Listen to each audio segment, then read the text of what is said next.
Hello, so now we're going to work on our Tempera paint skill builder. So this is what your page looks like in your sketchbook.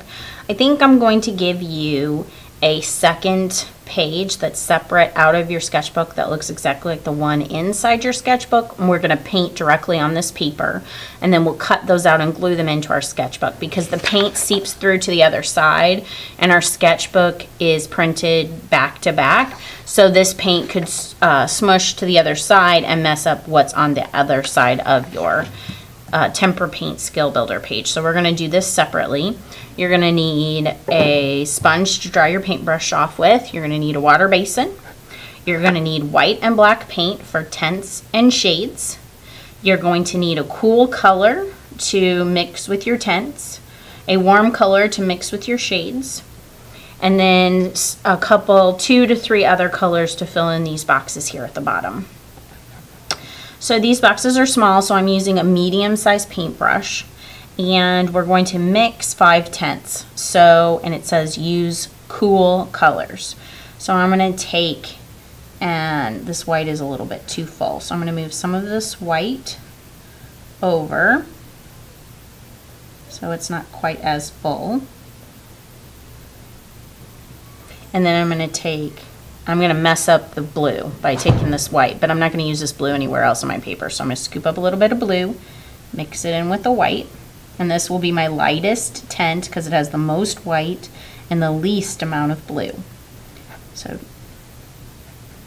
and it was just too full over here to mix around or it would splash around everywhere. So this is my first tint, my lightest tint. So I'm going to fill in this box evenly. Okay, then I'm going to take some more blue, mix it around in this color that I just painted. I'm adding more blue, so that should make it darker.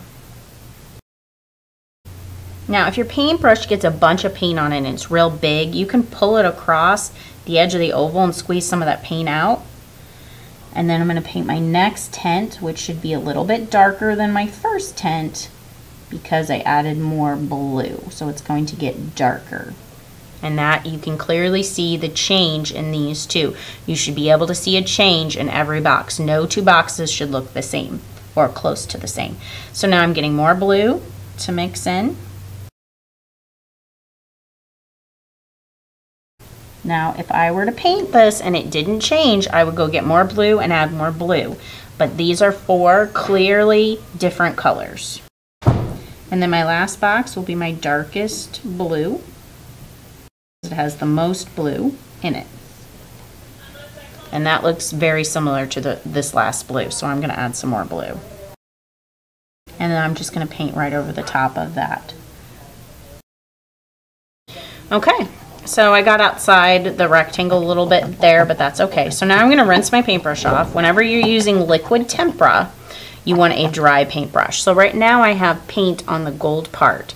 When I'm using the teeth, that doesn't come off. So I need to come over here to the empty space and swish around and see it's starting to come off there. So I can keep switching until it comes off. Because I don't want to take this paintbrush with paint on it and smear it onto the sponge. The sponge needs to be clean.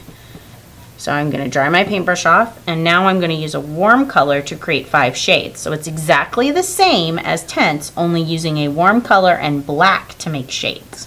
And take some of this black and move it over. We don't need a whole lot of black for the shades.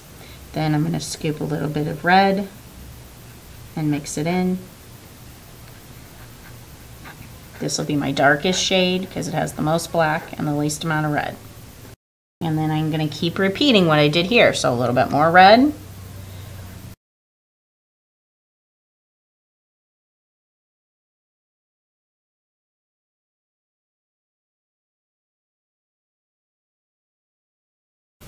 Okay, so our next box says paint in lines with even color. So you're going to paint lines with your paintbrush. And you want the color to be even. So if you look up here in my boxes, you can see the color's not even. It's lighter here, and then it's thicker here, and then it's lighter. You're trying to make them even. So I'm going to use purple. You can paint straight lines, zigzag lines, whatever you like, but you want to try and make it even color. So you're going to pull that across and stretch So there's a thick straight line, so maybe my next one will be a thick wavy line. And I just chose to paint my lines horizontal in the box. You might choose to go vertical. So this wouldn't be even because it's lighter purple there and then dark again, a lot of paint. Okay, so I'm just trying to kind of even this color up a little bit. And I would expect the outer edge of your line to be probably a little bit darker because of where the paint goes on your paintbrush when you're pressing down. Okay. So paint lines with even color, and so now fill in shapes with even color. So I think I'm going to just use purple again. And you're just going to try and fill these in very carefully with the same amount of color. Not trying to have a lot of dark spaces or light spaces. And this can be a little tricky, and it might take you a little bit of time. So you can see all those brush strokes in my heart. So you want to kind of smooth those out. Go back over it very gently with your paintbrush. And so now to me it looks like the left side of my heart's a little bit darker than the right side. So I'm going to come back over it a second time with some paint.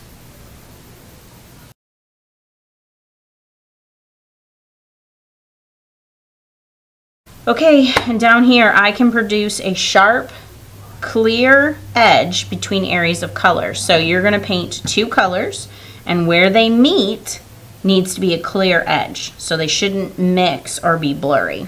So I'm going to do my lighter color first, which I'm going to do yellow first.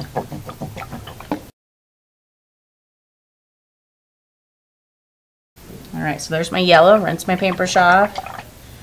Dry my paintbrush off. And I have some red left that I haven't messed up right here, so I'm going to use this red. And now when I'm getting to where they're going to meet, I'm going to go vertical right up against the yellow, trying to make sure that edge stays clear and it doesn't bleed or blend with the yellow. And see how slow I went. This is, again, is not a fast process. So you got to go slowly to make sure that edge is crisp. And there is my finished scale builder. You'll need to write your name at the top of the page. You'll need to take this, put this on the drying rack to dry, and then next time we'll cut these out and glue these into our sketchbook. You will need to, if you're the last person to use the sponge, you'll need to keep it in the basket and put that in the cabinet. You will take your paint palette and your paintbrush back to the sink. You'll run the water and you'll rinse out the paint. I got way too much paint. This is so wasteful.